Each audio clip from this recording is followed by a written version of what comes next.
როდესაც ესეთ დონეზე ამხელა ვარსკვლავი გყავს, ყველას უხარია და გახსოვთ თქვენ ნაპოლიდან დაწყებული რა ამბები ტრიალებდა საქართველოში და ამდენი ხალხი მიდიოდა თამაშის სანახავად, რომ ენახა თქვა და რა ხდებოდა მით უმეტეს ხა სპეციალური რეისები დაინიშნა იმისთვის, რომ იქ ჩასულიყო, მით უმეტეს ახლა პარის სენ-ჟერმენში ამხელა კლუბში გადავიდა და ესე თამაშობს ესეთი წარმატებით და განსასიამოვნოა საყურებლად. მოუხდა პესაჟს? კი,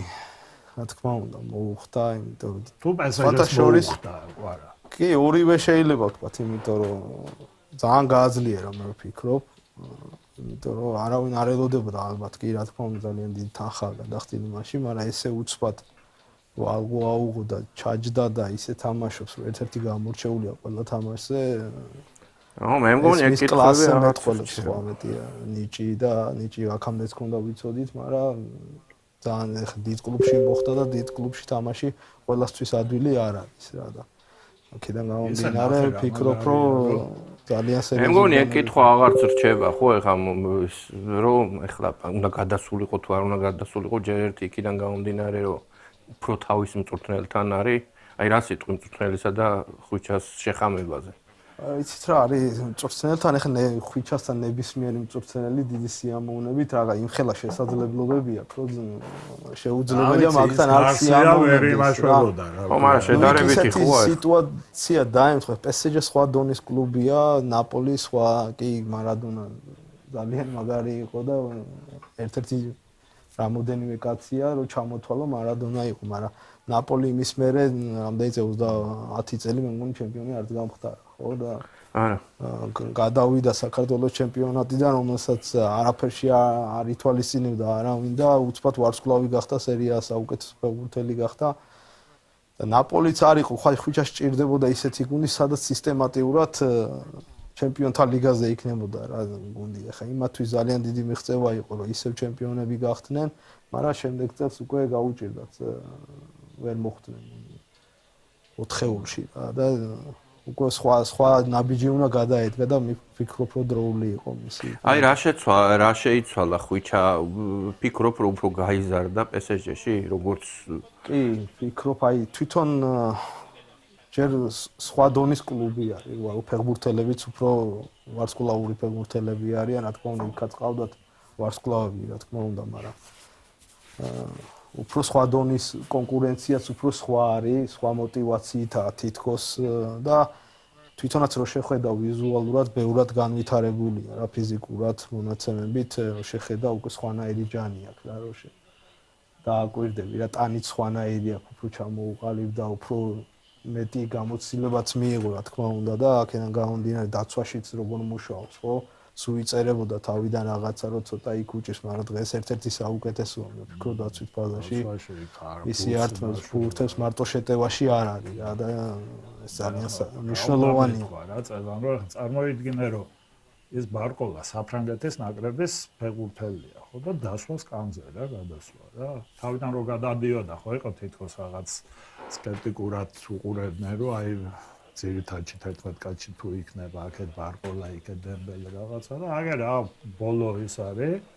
რამდენი თამაში, თამაში რომ კაცი მიდის რა იქიდან, რა ქვია, ეს ბარკოლა. ესეც ერთ-ერთი мотивация არის რა ფეხბურთელის. ხა ესეთ დონის კლუბში რო ხდები, კონკურენცია სულ იქნება. რა თუ შენ ყოველდღიურად არ დაამტკიცებ იმას, რომ მე უნდა ვიყო მოედანზე, მაშინ სხვა იდგება. ეგ ერთია, მაგრამ ის ბარკოლას ხო იცის, ბარკოლას ხო იცის. აი ბარკოლას თოისაც ეს არის, ზუსტად მაგაში გამოჩნდება, რომ ის იქიდან გაიქცევა თუ კონკურენციაში შევა იმასთან. ინდა ხვიჩასთან ახლა პოზიციებს ძალიან ხშირად ცვლიან წინახაში რა და იქ ვინ ითამაშებს, როგორი თამაშობს, ძალიან მაღალი დონის ფეხბურთელია ბარკოლაც რა და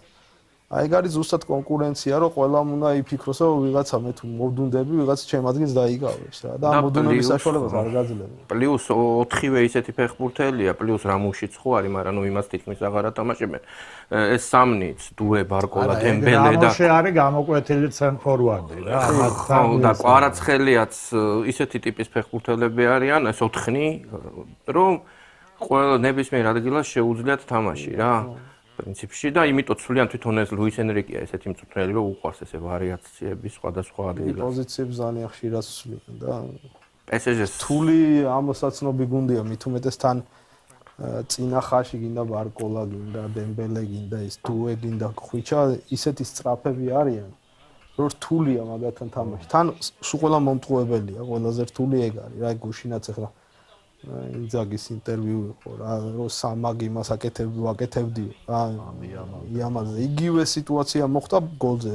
არსენალთან, როდესაც კვარაზე იყო გადმოსული სამი კაცი და ერთი პატარა პასი. გოლზეც და ის პენალტი დაუდგა. თულია, როდესაც სამი კაცი არის. ერთ-ერთზე დატოვებ 10-დან 9-ს მოგატყუებს რა, ნებისმიერი თან. გინდა ერთი იყოს, გინდა მეორე, გინდა მესამე. რთულია. ამიტომ წვრთნელიც ფიქრობს, რომ რაღაც დაზღვევა გაუკეთოს. ან ორი უნდა ყავდეს, ორზეც მიდიან და ორსაც ატყუებენ რა.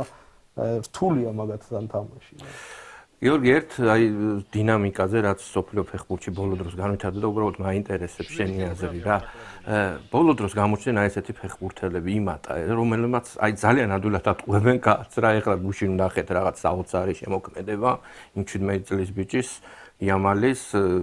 დუე გამოჩნდა, რომელიც აქამდე, რა ვიცი, შაშან არ ვიცოდით და ისე ჰაერონად ატყუებს კაცს. შეიძლება კი ვიცოდით, მაგრამ ყურადღებას არ ვაცემთ. არა, ესეთი კვარა ხო გამოჩნდა და აი ეს თითქოს აი ბოლო წლებში იმატა არ აი რა სიტყვი ამაზე ცოტა ხო არ დაუბრუნდა ის ინდივიდუალიზმის თემას უფრო კიდევ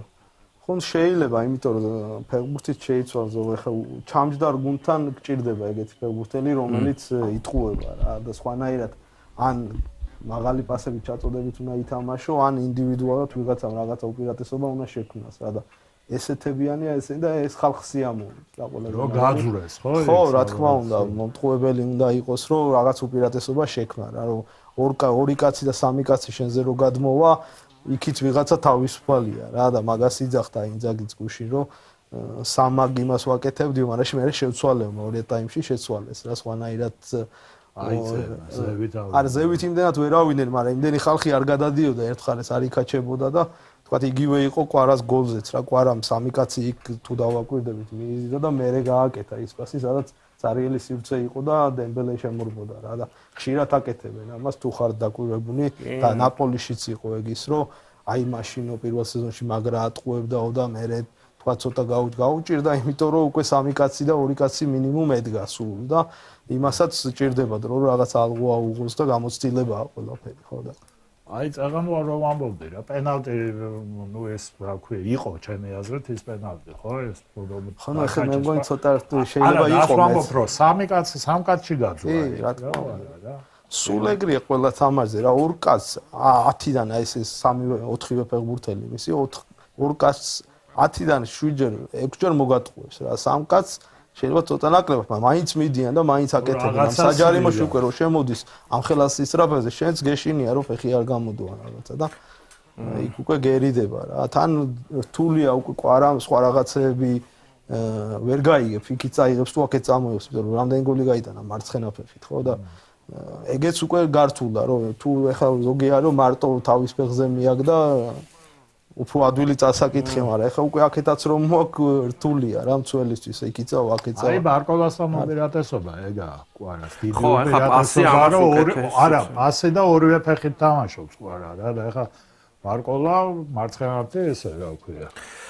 აი ძალიან საინტერესო PSG-ს შემტევი პოტენციალი უკვე იმდენად განუზომელად დიდი არის, რომ აი უბრალოდ ერთ რამეს დავაკვირდეთ რა, რეალს გაუძლო არსენალის დაცვა. PSG-ს ვერ გაუძლო რა ფაქტია. ეხლა იმდენი მომენტი შექმნა PSG-მ, სადაც იყო ამ დროს ეხლა რეალის თავდასხმა როგორ გინდა დაიწუნო, მაგრამ ფაქტია.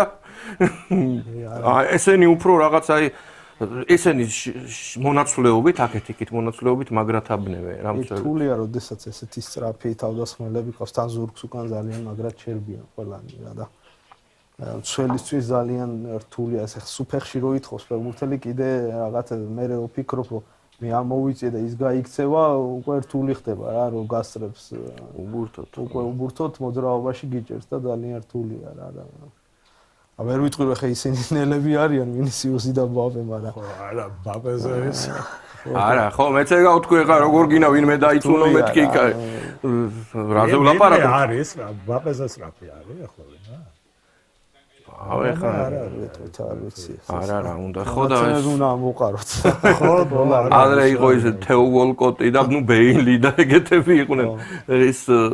გიორგი რაღაც გარკვეული დოზით კვარასთან შენ ნამუშევარიც გაქვს ბავშვობაში დინამოს აკადემია უბრალოდ საბურთალოს აკადემიაში მუშაობდი 2001 წლიანებში მახსოვს და კვარას წინააღმდეგ ასე ვთქვათ გიწევდათ ნუ პირველი შეხება თქვათ იქ დინამოშიც ხონა ოღონდ მე სხვა ასაკში ვიყავი როდესაც რომან ფიფიამ კლუბი შეიძინა ესპანელები იყვნენ იქ დავიწყე როგორც მწვრთნელმა მე მუშაობა რა თავიდან გიორგი ხიზანიშვილის დამხმარედ ვიყავი და მაშინ იქ იყო უბრალოდ ჩემ ასაკში არ იყო რა და მე აქეთ რო წამოვედი საბურთალოში უკვე მოწინააღმდეგე ვიყავით 2001-იანები ძალიან მაგარი გუნდი ყავდათ იმათაც და ჩვენც ერთ-ერთი საუკეთესო გუნდი ყავდა და სულ დაზაბული ბრძოლა იყო და არ ვიცი ალბათ საქართველოს ჩემპიონატზე არ დადის იმდენი ხალხი მაგ თამაშებზე მოდიოდა ხოლმე სუსავსე იყო აგერ ბენდელას კაცო მილიონჯერ აშლაგივით იყო 1000 კაცამდე შედეგი აგერა ნაკრები მე რა ის თაობა რო წამოვიდა ხო და აი როგორი აი ფაქტობრივად ახლა როგორც მეტოქე რა თქმა უნდა იცოდი მისი კარგი და აი სად მოუმატა რომელ პერიოდში და აი როდის დაინახე როს გარდა სულ კონდათ რა ზუკაც აბრეზას შვილი დავითაშვილი ზუკას აი ეს ძალიან სწრაფი იყო სულ დრიბლინგით მოდიოდა ძალიან რთული გასაჩერებელები იყვნენ ორივე რა ესეც სწრაფი იყო მომტყუებელი მაგრამ შეიძლება ფიზიკურად ცოტა ისე იყო რა სწრაფი და ეს